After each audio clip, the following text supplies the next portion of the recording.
Turns everyone into a jungler, and here we are into Champion Select. We'll see whether he's going to be targeted or whether Jin says, well, we may as well focus elsewhere because his Ocean is not something that we really want to get rid of. Sion was the first ban in Game 1. Back on the blue side, Sion goes again. Nice knowing you. Yep, Sion was banned last in Game 1 and now first. Last in Game 2 and first in Game 1, so we're back to first. It's Olaf once again, going to be the same one. We're running it back so far here for both of the teams. As Sejuani against Spirit does make sense. You mentioned the 5-0, so just stop that from being an option. Probably not going to want to ban any of Xayah and Rakan, given how much value it found for Jin in Game 1. Was a Rakan ban in Game 1. Yeah, a little bit more difficult here for Jin though, because if they pick the Xayah, we know that they can just be split up. Not usually, but you're right. There is the outside chance it happens. We saw it recently, so you have to pay it a bit more lip service. Wait for the final ban from Jin and it will just be the same. So they roll back, Rakan, Sejuani, and Sion in slightly different order. Yeah, messing up the order just a little bit, which is a little bit bothersome, but that's okay. Final ban. Should be the Cho'Gath if Afreeca want to do exactly the same thing yet again. I'd like to see a Taliyah ban, or potentially looking at the Skarner. See what that means, because you don't really respect playing Zac, so you don't think it's going to be selected. Ooh, the Caitlyn respect ban coming in from Afreeca, assuming that Jin would have changed their mind from the Skarner to move over to the lane control pick of the Caitlyn. Means Tristana value definitely does jump up. Galio was just ignored in Game 1. Will be taken by the side of Jin in Game number 3. Grace 2-0 on the Galio this season, so it hasn't been a bad pick for them by any means. Does allow them to double down on a comp around their 80 carry as well. Spirit wanting to try out the Skarner for himself. Did work out for in Game number 2. It was pretty awful in Game number 1, so Feast or Famine is a little Scorpion, and he is going to be picked up.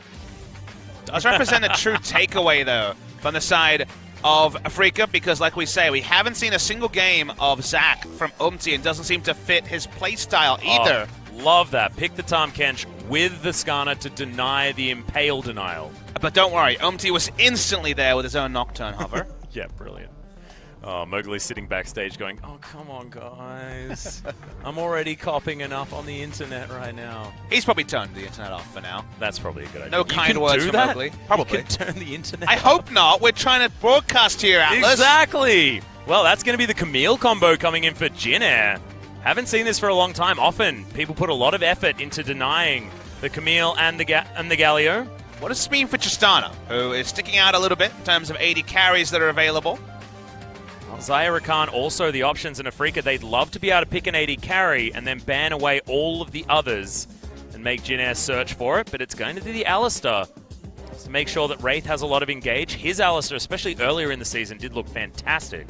And this is definitely Jin looking to get married. They're very committed here. The most commitment from Jin on the engage. Yep, I love it. Start of the bouncy castle. They still do have a Zac if they want to put the Camille on the top side, but valuing the flex. Usually take your mid laner here to answer because the ban's coming through, but a flex gangplank is enacted. We've seen mid lane gangplank a couple of times in history in the LCK, specifically against the Galio, so I like the fact that it's a flex pick, because now as a Jin you're like, wait, what do we ban? Which role? Yeah. 80 carries would be a safe one. Are we going to pinch far enough to see the super hype ones? Looking like no. No. Vladimir is going to be taken away from Soan though. Or Grace, theoretically, but the Azir also pinched from Kuro, thinking that that will be the top lane Gangplank. An understandable choice, as Keen been experimental with his Gangplank stuck with the Kleptomancy a few times, but also has tried Grasp of the Undying just to go for a little bit more of a tanky laning focus on the Gangplank, which did actually work, but it was a few patches ago. See the Jarvan ban? There is a real chance that plays the jungle Camille. Didn't look good from him most recently, but previously has been next to Spirit, one of our best jungle Camille players. I was going to mention that when you were talking about Spirit, but then remembered that there have been some failings for in the recent past. Taliyah finally going to go, but it's Jin that get rid of it.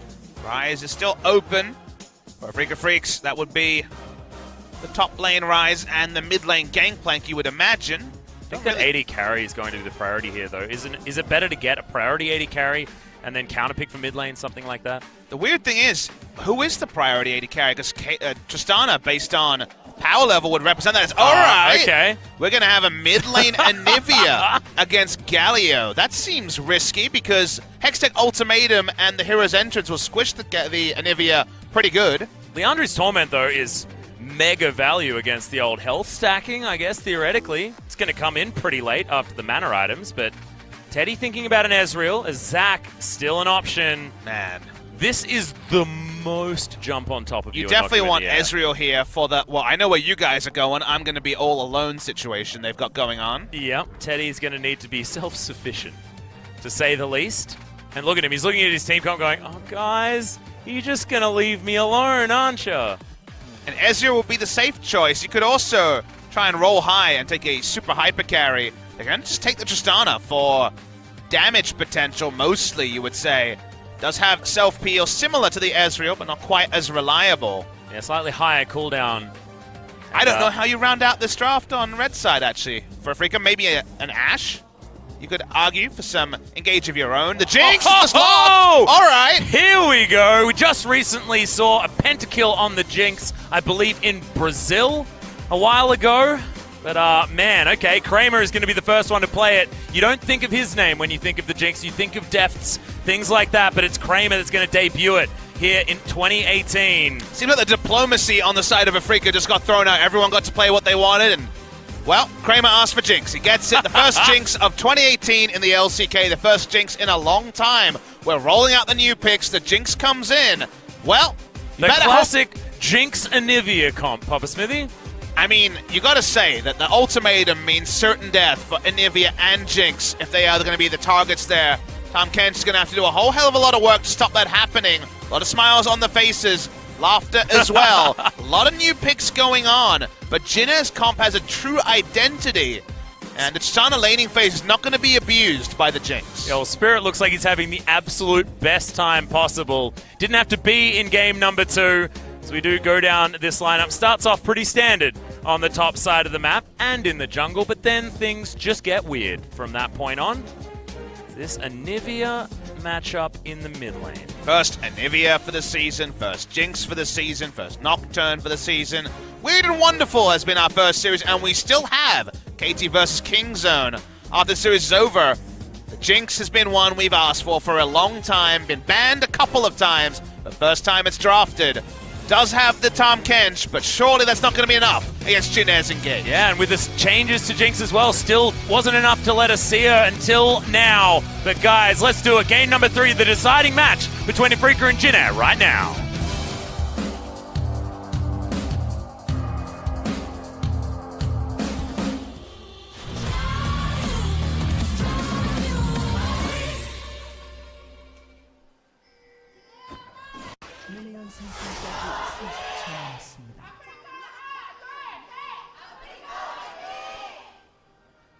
Okay, Rainbow Bird for Kuro here as well. Exciting stuff. Okay. How is Kramer going to play this one out? How long ago was it that you last spoke about the Tristana Jinx matchup, Papa Smithy? You know, maybe never. Maybe 2015 LPL? Potentially.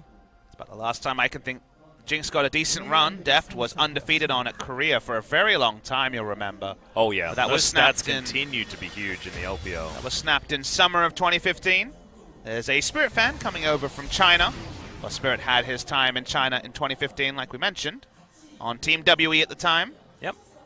It's such a weird Anivia pick, because the laning phase will be fine in the early game. The gank assistance on the Galio maybe going to be a factor. And let's give a bit of a leash over to the Skarner. My issue is you think of why Anivia is usually picked, and it's things like the wall and the utility it provides. Whole lot of people that can ignore walls on the side of Jinner. Yeah, you can see what the comp is trying to do, right? You impale someone in, you trap them in there with the wall. That makes some sense. But when you look over the side of Jinner, like, it's just not really going to work there, which is partially the problem, is Grace. That's casual. Yeah, he spots actually the red buff take, and why not throw in a Q? Well, he's going to at least get a Q over the top. There's now Kuro. Oh, these auto attacks. That hurts. No more 80 runes, so Froggen style is not going to get you lots of autos. One of the most difficult auto animations in the game as well. I don't know how Froggen does it. With a plot. He does. He's very, very good. Was very highly rated in Korea, of course. It hit I don't know what his peak was. It might have been rank 6. I know I saw rank 9, but it was very, very high on Korean solo queue. And there's plenty of Anivia, as you would imagine. And Kramer's on the Jinx. That, you know, we were hyped when we saw the changes a little bit earlier in the patch 8 patch cycle a few patches ago, but yeah, no sighting of the Jinx.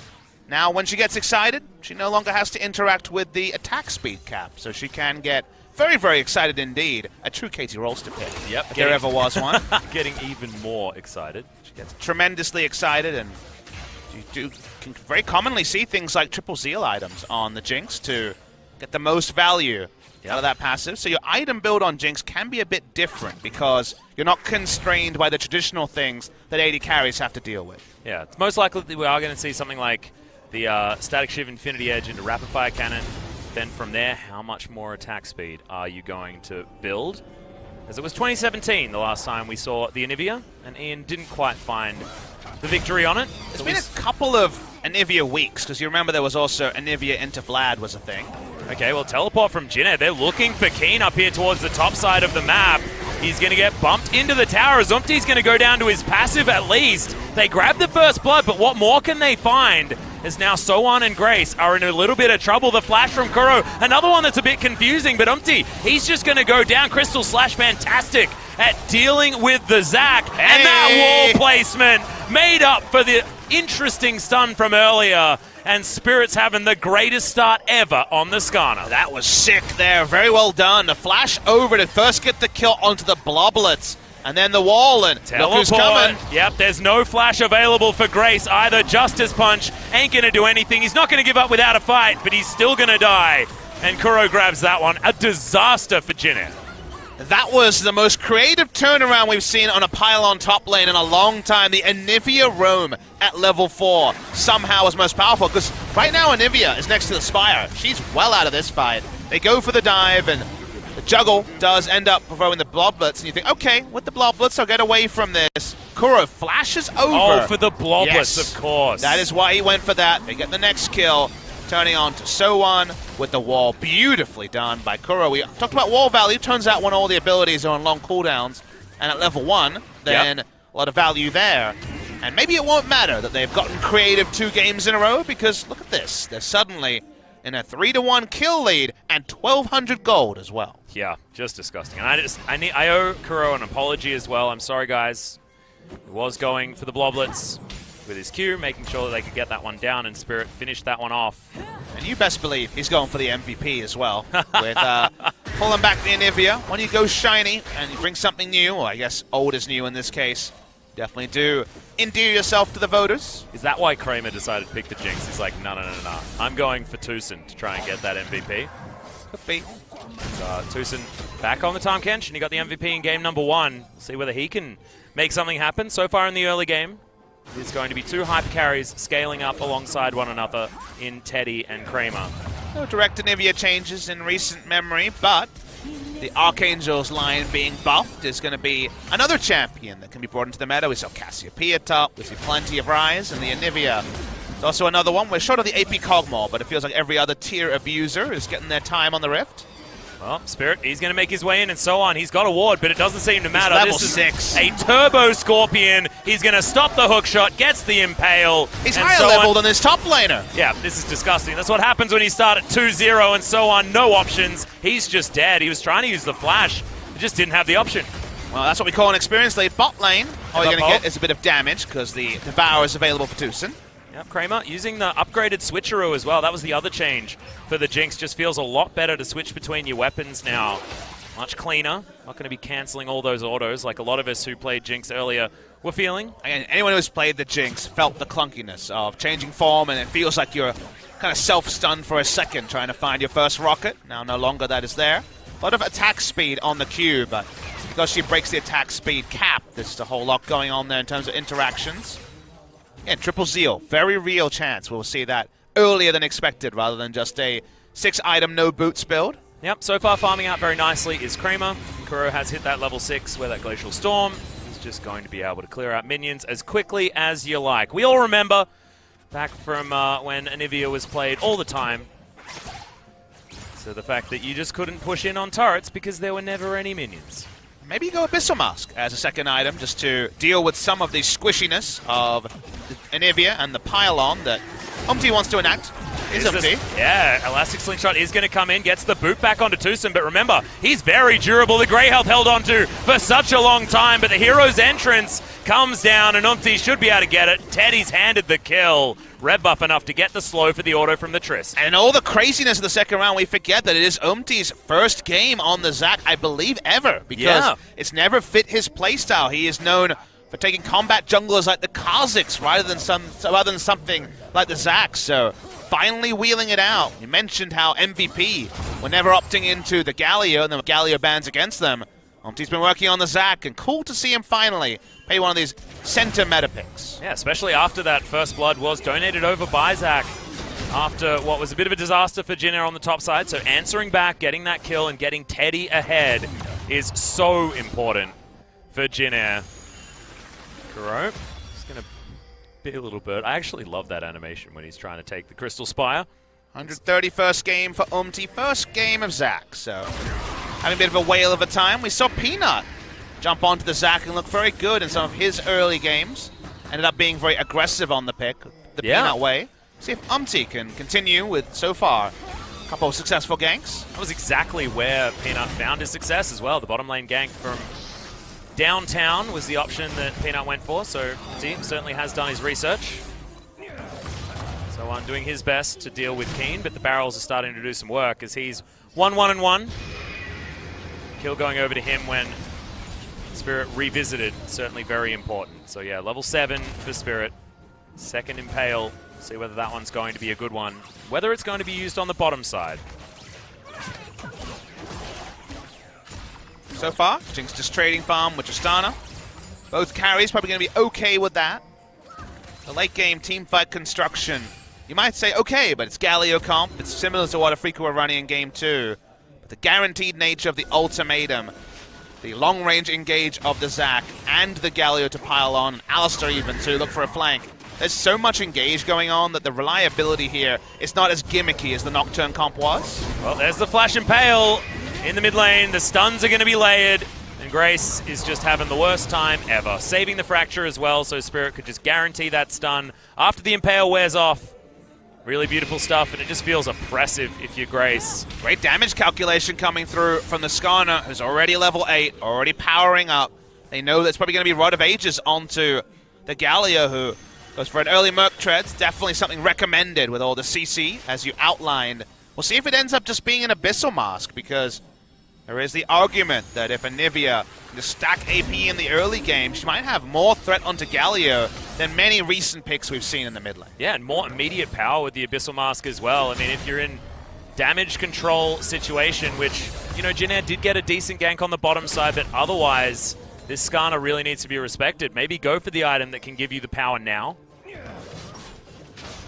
Spirit donated a blue buff already over to his mid laner because Grace got the kill. So he's going to be able to grab his one for himself.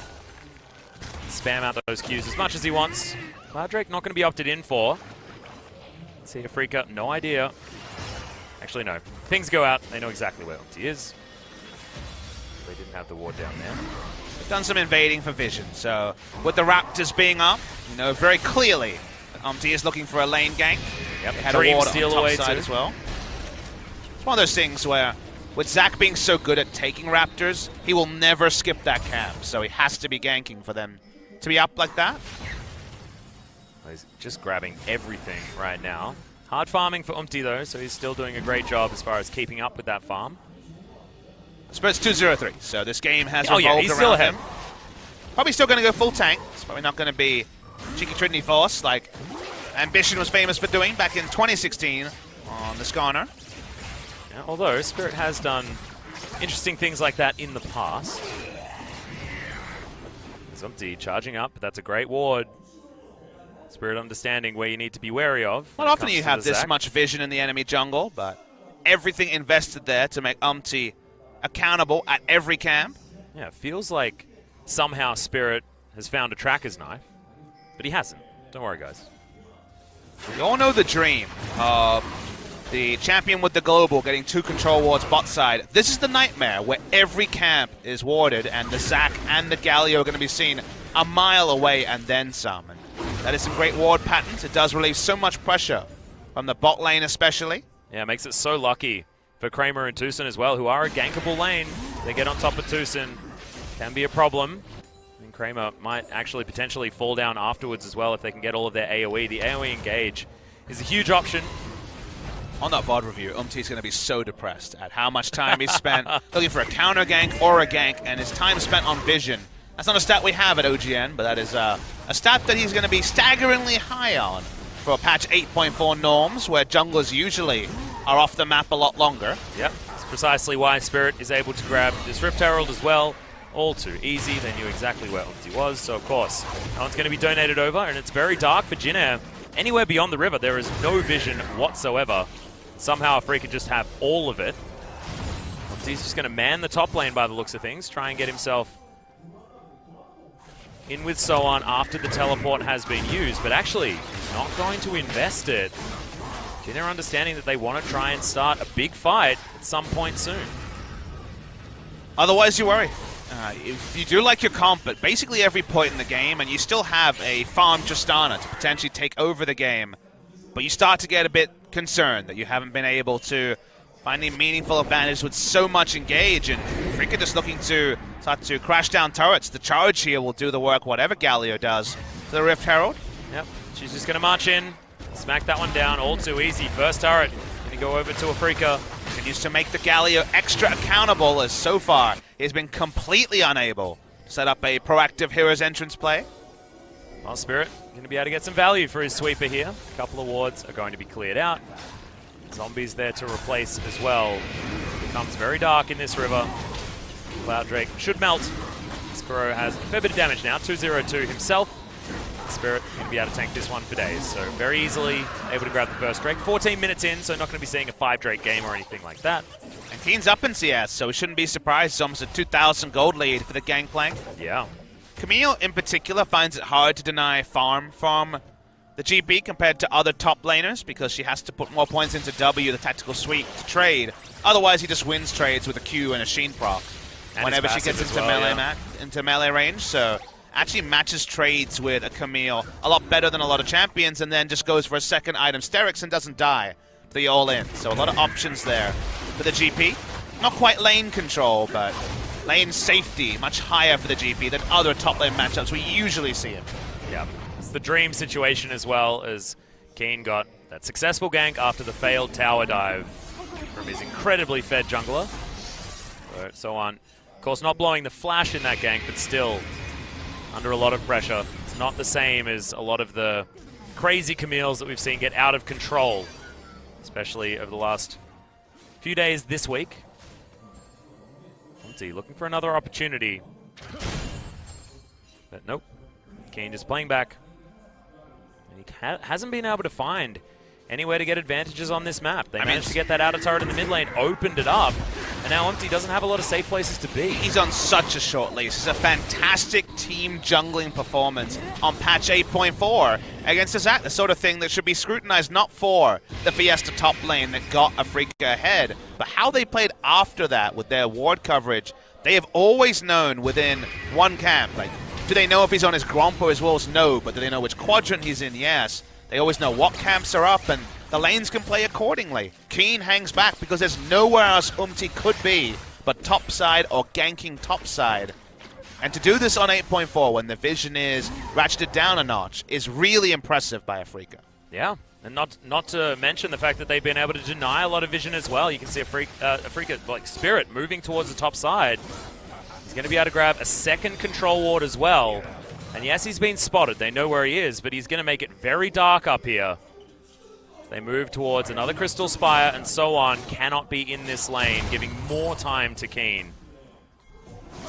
It's a layering of positives. You don't need too many introductions to Jin Air to know that they're going for their backup win condition of let's get Teddy to 3 items. Yep. And 6 in particular, but the first 3 so important with Tristana.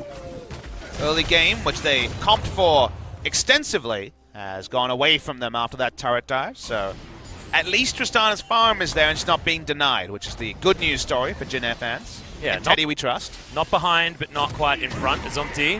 Okay, they were going to look for the Impale. Elastic Slingshot. Going to go off in time. Underneath the turret.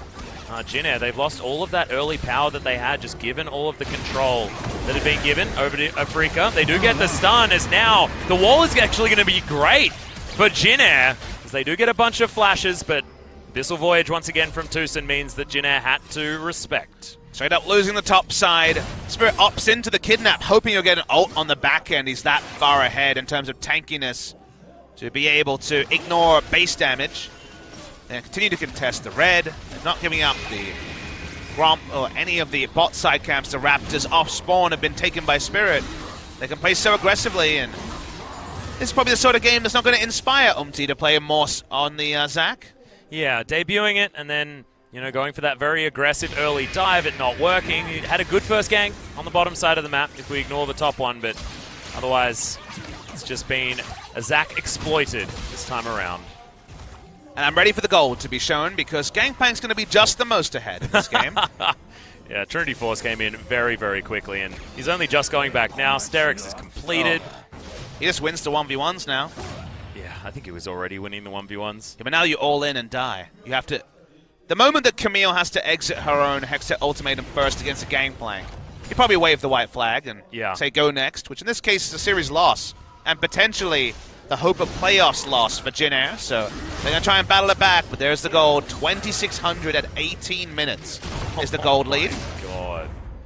And that's only a 1-1-1. I mean, you've had these experiences, right, where you're up against some legendary jungler that's destroyed you. Think Peanut back a few days ago.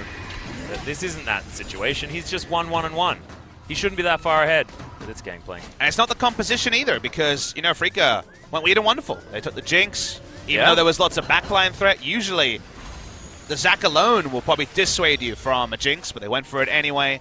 The Anivia into the Galio can do some punishment in lane, but everything started with the failed gank top lane, and then the amount of control they could get in terms of map pressure to make the Zac completely irrelevant allows all the lanes to know exactly when to push up.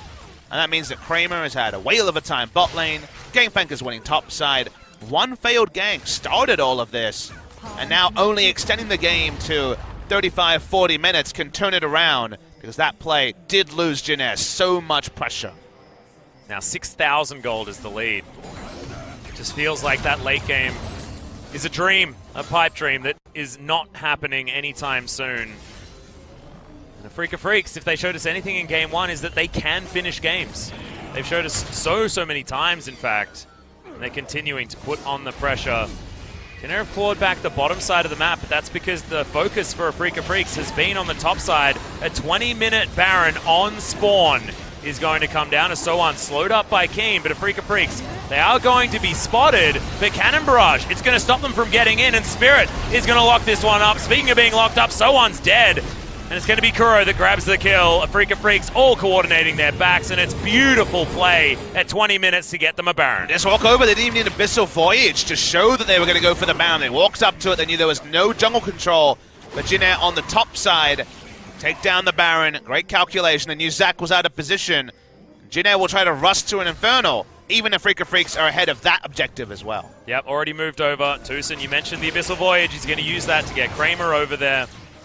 No dregs to be picked up. Afreeca are not letting them have anything at all. Maybe the statement, there's nothing worse than an Afreeca scorned, because they may have felt silly after Game 2. Game 3 is a masterclass in controlling your opponent. And maybe the new team that has a jungler you have to draw out is Afreeca Freecs. That was the SKT narrative, right? They would start Peanut even when he was struggling, and Blank would be there as a closer. I know that sounds crazy for any new fans, but that was exactly how they found most of their advantages at SKT in 2017. Now Spirit is happy to take a backseat. Mowgli gets too excited, and speaking of excitement, Jinx starts to run away with bot lane. Yeah, Elastic Slingshot doesn't find anything. Umti, in fact, just going to go into auto range of Kramer. He's very safe. Super Mega Death Rocket flies in as Tucson gets the Flash Devour. Will be able to spit out the Zac, but it's just Bloblets. He chewed him too much. And the cow's going to go down as well. This will be another turret, and Afreeca are still winning on the top side as well. Of course they are. It's Baron buff, and the Gangplank was already winning trades. Everyone on the side of Afreeca just stays in the Zac ultimate and says, thanks for the gap close, mate. Yeah. And they keep fighting. Speaking of fighting. Yeah, Sohan is going to use that Hextech ultimatum, and Heroic Entrance comes in, so Grace is going to hang out. But you can see Keen, he's more than happy just to be here as well. There's no damage on this Galio, and Afreeca Freecs in the meantime are taking inhibitor turrets. The inhibitor's going to go. It's 22.5 minutes in this game, and I can see Afreeca are probably just going to win right now. Going for the fastest game of the season, Atlas. Yeah, they're looking for it. A minute to go before they can get that record, and Kramer is using that minigun to great effect. Oh, God. Keen is so huge. Now on the front line as the Gangplank. The flash out from Umti, that's not what he wants, and look at all of this damage. Wraith is going to fall as well. It's Kramer that finally gets one. And this is the Nexus now falling down. Before 23 minutes, it just ticks over, and the Nexus will go down. The fastest game in the LCK this season, and Afreeca get it in Game 3. They obliterated Jinair as a thank you for forcing the Game 3. Wonderful performance by Kuro on the roam top lane, but Spirit was the man who was playing with the yo-yos. He was the marionette person playing 5 people at the same time. They were in full control, big smiles. They roll the dice with some crazy picks. We get one-offs of Nocturne, of Jinx, of Anivia. The latter two in the same game, and they all work a treat. And Afreeca Freecs, they may find themselves unable to hit first spot. If we do see a 2-0 win for Kingzone, they are guaranteed first because it is a 2-1 win for Afreeca. But it feels like a 2-0 because the 2 games they won were close to perfect. Absolute obliteration. 23 minutes on the dot for Afreeca Freecs Game 3. We saw Spirit going into that game. Gigantic grin. He was having a giggle, making jokes with his team. We come out at the end, and he looks exactly the same. Jovial was the man. And you don't want to see that. You look across to the other side of the room, if you're Jinair, you see that big grin, and you get scared. Afreeca Freecs dominant right now, holding on to that second place. KT Rolster desperately wanting to turn that one around. There's a chance that somehow a KSV is going to come out of nowhere and force them into that game. They feel like the Kryptonite. They want to have a buffer. They want to put someone between them. Isn't it insane? The team with Gangplank, Anivia, and Jinx won the fastest game of the season. 3 scaling champions. Yeah, true. They were still able to just overpower, and Jinair looked like someone stole their lunch money because they have no idea what happened to them. Such was the destruction. This means that Jinair are now very unlikely to be able to make it to the playoffs. They may even be mathematically eliminated. Wait for the schedule graphic to confirm that. No, not quite yet. They can catch the Rocks Tigers who want to get themselves in there. 4th place, no longer possible. They can't eclipse KSV, no matter what KSV does. They need to beat Kingzone and beat Rocks to make that happen, Oh, though. yes. So very, very unlikely for Jinair. Close, but no cigar when it came to their playoff race, you'd have to think. For Afreeca Freecs, they're still dreaming about Busan and their first ever LCK final. Yeah, they're dreaming about, their first playoff match being a final as well, because it could still potentially happen. A lot of stars needing to align, but of course, still an option here for the Afreeca Freecs. It's looking like a semifinals berth, though, this time into the gauntlet, because second place looks very, very capable now. As it's going to be difficult for KT Rolster. Speaking of which, we are going to see them straight after what will be a 20-minute break before getting into that one. So probably be about 15 to 20 minutes late on the 8 p.m. intended start. I think Kane had a good game. He was over 10,000 gold ahead of a Camille, so that's pretty good. Oh my goodness. Some of the damage numbers 15 comically small because the game was so short. 15,000 gold lead at 23 minutes is probably one of the biggest that we've ever seen. It was with Gangplank, Anivia, and Jinx. And Skarner that we've seen be so 50-50 here in the LCK. There was just so much to love about Afreeca after pick and ban. The pick and ban, I think, was optimistic. It worked out, so of course they looked fantastic. What do I know? The MVP here, it's going to be Spirit, because he ran this game basically on his own in the early game. Smart moves, smart rotations, not the Anivia. So Kuro will feel hard done by. But a clean performance by Spirit on his substituted in-game, because he watched on Game 1, saw Mowgli steal away his trusty Nocturne in Game 2, and then he got to play Skarner, and boy did he ever. And there's the flash from Kuro. Managed to get that first blood kill for Spirit. He started this one off 2-0 to begin the game, and that honestly felt like all she wrote from that point on. We couldn't have known to this degree, though. I agree there was the sinking feeling when they got the third kill. This is Kuro Hang on, saying... yeah, this was the 3-0. I'm back again. This time I have tier. Yeah. And they got the 3 kills extended there, and from there went top lane. He had level 6 before his ally top laner had it, so just able to pick up the kill very trivially, and Keen got 6 from that. And then Keen ran away with top lane. He ganked every lane, damage calculations on point. Onto the Galio as well. Yeah, the CC layering one over the top of the other. Nothing that the Galio could do, no flash available. And here, Kramer, I mean, you're a Zac. You're supposed to be a Zac, Umti, but couldn't even get on top of one of the more mobile AD carries. Tristan didn't do a lot of peeling this series on the Tahm Kench. Nope. He was a hungry catfish.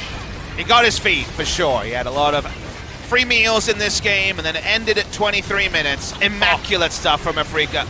Just a auto attack kills the Tristana in rocket jump. That's yeah, King gets a barrel and then flash 2 autos and he's dead. This is what a gold lead looks like. This is what a top team looks like. Congratulations, Afreeca. You're ready to go for those playoffs. Yeah, and it's so exciting that we now get to see the other 2 top teams here in the LCK. But before that, we are going to go to the MVP interview with Tucson and Spirit, so take it away, Joe. Thank you very much, guys. This is Joe with your interview translation for today. With all these exciting picks coming from Afreeca, we didn't know what to expect, but for Afreeca Freecs, it meant a very quick victory for these guys. As we do see them pick up a very nice 2-1 victory. We're here to talk with the MVPs for the game. An explosive showing by both of you guys today. How do you feel about the win? I mean, first round robin, we lost against these guys, so we kind of had a little bit of fear, but also at the same time, a little need for focus in order to close out this win with the win. It's very, I mean, you just look tired, but you're definitely, your gameplay was not any reflection of you being tired. I know I had a pretty bad cold that I had to try to recover back from, and I think it was kind of a struggle in the end to get this work out. And coach, you also look very nervous to yourself. 안녕하세요. 아프리카 프릭스 코치 임혜성입니다. Coach Lim from Afreeca Freecs. For you, coach, how was the games? When you score out of 10, I think both games that we won, we do get an 8 out of 10 for our performance today. Of course, losing out game 2 lets these guys have a little more room to improve. Let's talk about game 1 just a little bit. We saw Tahm Kench in itself as you immerse yourself into that champion himself. I actually saw that, you know, the play that you guys could have won out in the first effort, but you guys went in for the second time to win out that fight. You know, we were trying to tell each other to tank the turret shots just as much as they can, and all these ganks that are coming through. It's important for us to, you know, defend it out for a longer time. You know, Tahm Kench can be very tanky, so it's very reliable in cases like these when you have to defend out some of the damage that's coming in. So he was trying to kill me, so you know, I did the opposite of killing him instead with Tahm Kench. You know, when we were looking from the screen in the back room, but I was kind of wondering why the ultimate came through, but I think Tucson definitely had a good idea of what to do as he went in very aggressively for that play. For game 1, just leading to macro, and also the kind of individual players have been very good, but game 2 was a little bit of confusion when we did see the Nocturne, but what was the thought process when you came out with that champion in particular?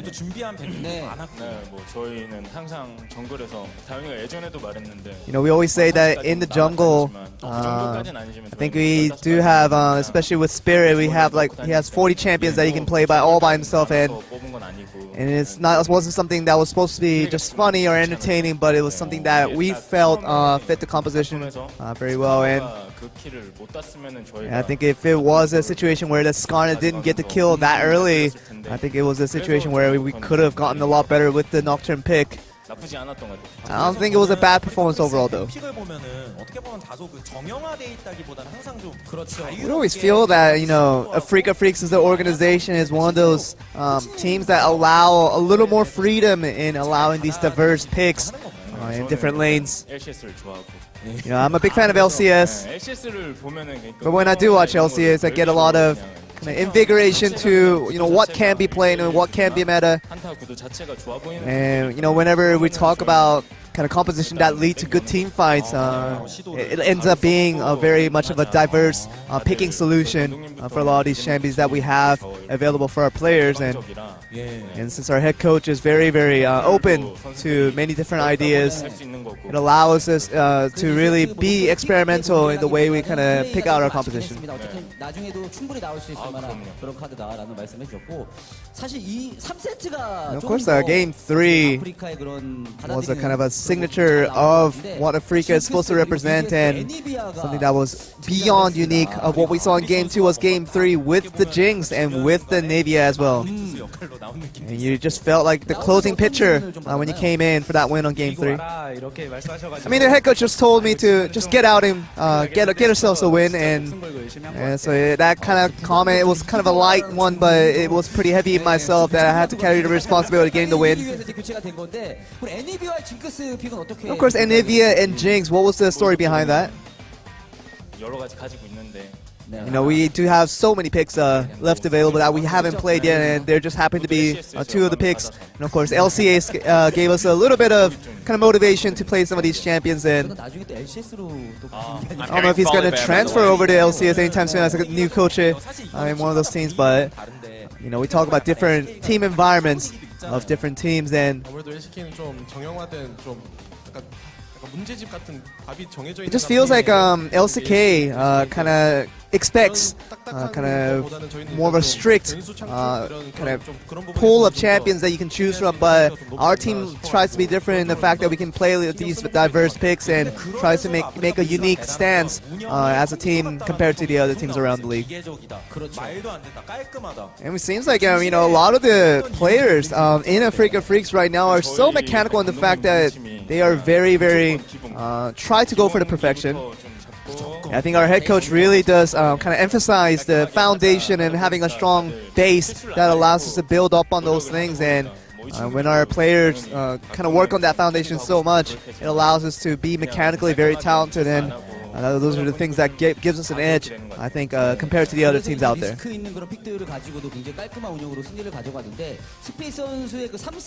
And of course, with Spirit in Game 3, we do have a lot of the highlights that we can choose from. And this was kind of what started it all. I shouldn't have went home, and I knew I was trying to make up for it, and all these things did work out, and especially with NB coming in was very significant here. I want to ask you about Skarner. Is it a good pick or is it a bad pick? It's the kind of the question that comes through. What do you think about that champion? I mean, if it comes out to be a Skarner from Game 3, it's a good pick, but when it comes out into some of the other games, it's not a good pick. I think situationally it can be a top tier pick, but depending on how it's used, it can be a very wary pick to choose from. We felt like the kind of the clinching order of Game 3 was the Baron call near the end. I mean, Kuro has a great mind for that and great eyes for really calling out the correct Baron calls, and none of us really thought the Baron was an option there, but Kuro definitely saw an angle where getting a Baron right there was good for us, and we just kind of followed his leadership in the fact we just tried to follow along, and we got so much out of it. Really, you guys were kind of just like more excited about getting the kills rather than the objectives near the end because you guys were so far ahead. But let's talk about the kind of remaining games that you guys have. And with remaining games, how do you feel about your results coming up? We want to always try our best, and we do trying to take out one by one, and if we are lucky, hopefully we can win all of it. 뭐 이 자리를 빌어서 하고 싶은 말이 Anything let's say to the players? 너무 고생이 많고 I know that our players are working really, really hard and 다 그냥 힘들게 just feel like everybody's so dedicated to making this team great. 열심히 해가지고 We don't have much time left, so I want to ask the players to keep exerting that effort so that we can have a great rest of the season. 코치님의 말씀을 들었는데 투신 선수부터 그럼 마지막으로 팬분들께 Tusin, anything like to say to the fans 일정에 대한 각오한 말씀 for the remaining games ahead? 이제 제가 남은 경기가 한 3경기 정도 To have about 3 games, 저희가 1위를 가려면은 but if we are to go to first, 좀 킹존이 좀 we have to kind of expect Kingzone to help us out a little bit, but altogether it's in our shoes to really put up a good performance, so we're going to try to keep asking for your support so that we end of the season well. 우선 킹존 형님들 다 First of all, 좋으시길 바랍니다. our brothers at Kingzone, we ask you that you lose all the games from now on, and that will help us be a happy team once the season does come to a conclusion. 네, 패기 아닙니까? 기세. 그렇죠. 마지막 이명성 코치님도 Coach, anything like to add on with a lot of confidence, if you can add on to that? 저는 그냥 킹존 분들 너무 잘하시니까 For me, 질 거라고는 생각 안 하는데 I don't see Kingzone realistically losing most of their games, but we still ask for a little bit of mercy in the end. So it's a lot of favors going over to Kingzone, but not much favors needed for this team with Afreeca Freecs showing very good performances left and right. And that's going to be the end of the interview. Sending it back to you guys. Thank you very much, Joel. And Afreeca Freecs, it's MVP, BBQ, and KT are their last remaining series that they have to play. So feeling pretty good about 2 of them, but KT could give them a run for their money on, what is it, one of the last days of the season. Yeah, right down the end of the season, like you mentioned. Cool to hear from Comet, who used to be a coach on GreenWings before jumping over to Afreeca Freecs for this season. Clearly has done some good work with Zephyr and I Love Uv, bringing Afreeca Freecs to become one of these top teams. They now move to 11 match wins. They are not mathematically guaranteed to miss the wild card, but it feels like they almost are, Atlas, and this is a team that's always been in that 4th, 5th spot, never been able to win a wild card match. They've never played a best of 5 in the postseason. It has always been that best of 3. Well played to them, but this is the big match in about 20 minutes. Kingzone Dragon X against KT could be a preview of our season grand final. Yeah, it could be the season grand final unless Afreeca Freecs continue on their incredible run of form that they've been showing us. KT Rolster now to get revenge for what was a very quick 2-0 that Kingzone put forward last time these 2 teams met. What has changed, Papa Smithy, and is there any change in the roster? We get to find out, and that's the hype thing. Yep, I'm super psyched about it, guys. So yes, exactly as Papa said, it's only about a 20-minute break. We had some quick games. It's still going to be relatively on time, but then we are going to have KT versus Kingzone, so we'll see you there.